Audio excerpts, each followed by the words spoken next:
নমস্কার বন্ধুরা, জয়তী কিচেনে সবাইকে স্বাগত জানাই। চলে এসেছি আরও একটা নতুন রেসিপি নিয়ে, ধোকলা। আমি যেভাবে তৈরি করেছি ওইভাবে স্টেপ বাই স্টেপ তোমরা যদি তৈরি করো তাহলে ধোকলাটা খুবই স্পঞ্জি হবে। প্রথম থেকে শেষ পর্যন্ত দেখার অনুরোধ রইল। তো চলো বেশি দেরি না করে ভিডিওটা স্টার্ট করা যাক। ধোকলা বানানোর জন্য আমি একটা মিক্সিং বোল নিয়েছি, তার মধ্যে নিয়ে নিচ্ছি লেবুর রস, 2 চামচ চিনি, স্বাদ অনুযায়ী লবণ, সব কিছু একসাথে মিশিয়ে নেব। এরপর তার মধ্যে দিয়ে দিচ্ছি 250 গ্রাম বেসন। আমি এখানে ছোলার বেসন ইউজ করছি। আর দিলাম অল্প হলুদ গুঁড়ো, এটা চাইলে তোমরা দিতে পারো, নাও দিতে পারো। আর দিলাম হিং। সব কিছু একসাথে মিশিয়ে নেব।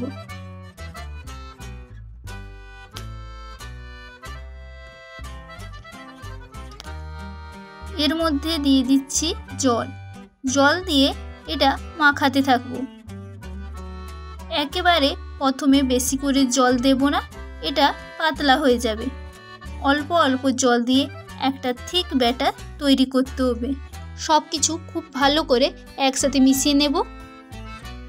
যারা এখনও পর্যন্ত সাবস্ক্রাইব করেন তারা অবশ্যই সাবস্ক্রাইব করে নিও। নতুন নতুন আরও রেসিপি দেখার জন্য আরও তো আমি তোমাদের সাথে শেয়ার করেছি হাতে সময় কম থাকলে চটজলদি রান্নার রেসিপি। যদি না দেখে থাকো তাহলে দেখে নিও, তবে এই ভিডিওটা শেষ হওয়ার পর। তো দেখতে পাচ্ছ আমার ব্যাটারটা খুব সুন্দর তৈরি হয়ে গেছে। খুব বেশি পাতলা বা খুব বেশি মোটাও হয়নি। কেমন ঘনত্বটা রেখেছি দেখেই বুঝতে পারছো। এরপর একটা কেক তৈরি করার টিনের মধ্যে আমি অল্প সাদা তেল নিয়ে চারদিকটা খুব ভালো করে মাখিয়ে নিলাম।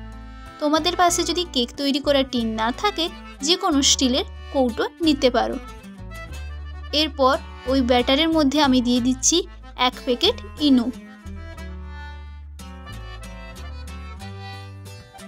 আর উপর থেকে অল্প জল দিলাম। তারপর সব কিছু খুব ভালো করে মিশিয়ে নেব।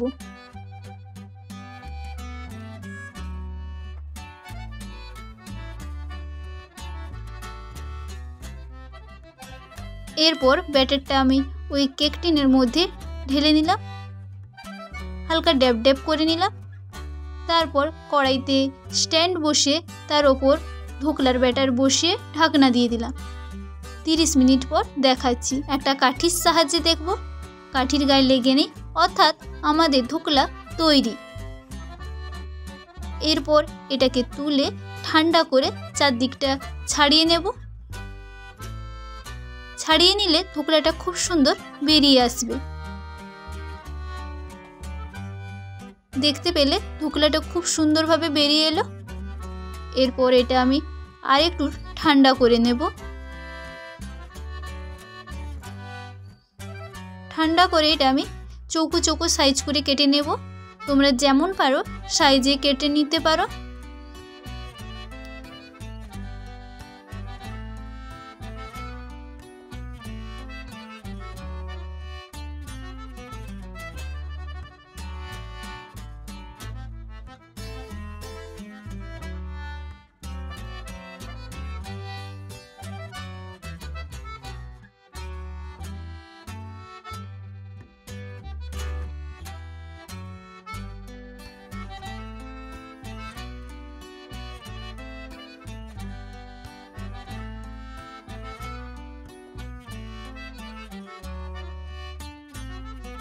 তোমরা দেখেই বুঝতে পারছো ধোকলাটা কতটা স্পঞ্জি হয়েছে।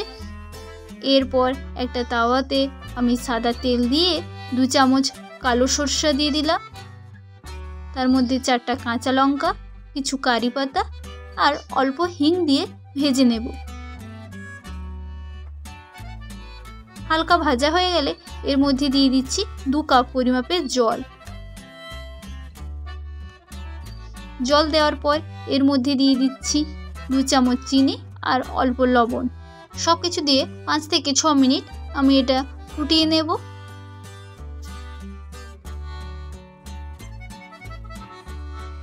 এরপর আমি ওই চিনির সিরাপটা এই ধোকলার ওপরে দিয়ে দেব, কিন্তু খুব বেশি গরম ওই অবস্থায় দেওয়া যাবে না, হালকা ঠান্ডা করে নিতে হবে।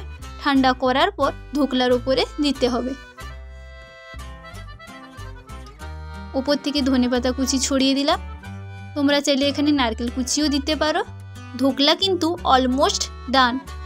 তাহলে তোমরাও খুব সহজে বাড়িতে এইভাবে ধোকলা তৈরি করে নিতে পারো, পুরো দোকানের মতন।